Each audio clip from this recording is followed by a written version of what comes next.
Déjà implantée dans une quarantaine de villes en Europe, mais aussi à Paris, Lyon, Bordeaux et Marseille, la société DOT arrive sur notre territoire au 1er juillet avec 2100 trottinettes électriques et 2100 VAE en libre service sur Grenoble et 17 communes de la métropole. Là, on sera à Grenoble, on sera sur le campus, on sera sur InnoValley, on sera sur les grandes communes, l'ensemble des grandes communes, et on sera aussi au-delà. Ça représente près de 400 000 habitants, et ce qui permettra encore une fois de faciliter ces déplacements du quotidien.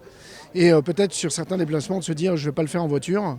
Ça serait même très très bien de ne pas les faire en voiture, mais je vais les faire avec la trottinette qui est située à côté ou le vélo électrique. Fondée en 2018 par deux Français, Maxime Romain et Henri Moissinac, DOT a remporté les 2 appels à manifestation d'intérêt lancés par le SMAG et succède donc à Thiers et Pony. Et avis aux initiés et non initiés, son fonctionnement reste le même.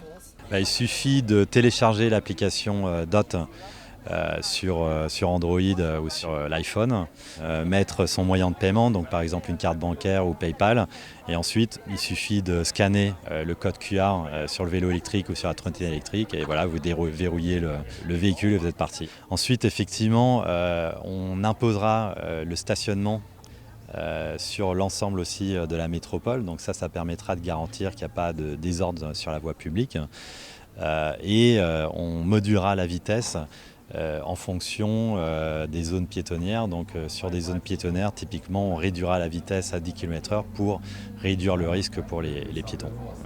Le déploiement de ce service simple et accessible va permettre aux habitants de compléter leurs solutions de transport du quotidien. Les services de trottinettes et de vélos en libre service, qu'on appelle des micro-mobilités, s'inscrivent en plein complément avec les autres types de transports. Ça peut être garer une voiture individuelle à un parking relais, descendre d'un transport en commun, finir le dernier kilomètre grâce à ce service ou à l'arrivée d'un train. Donc il y a une vraie complémentarité d'usage avec ces services. Et pour gérer son service, l'entreprise DOT prévoit de recruter entre 30 et 60 salariés en partenariat avec Pôle emploi, le plan local pour l'insertion et la mission locale.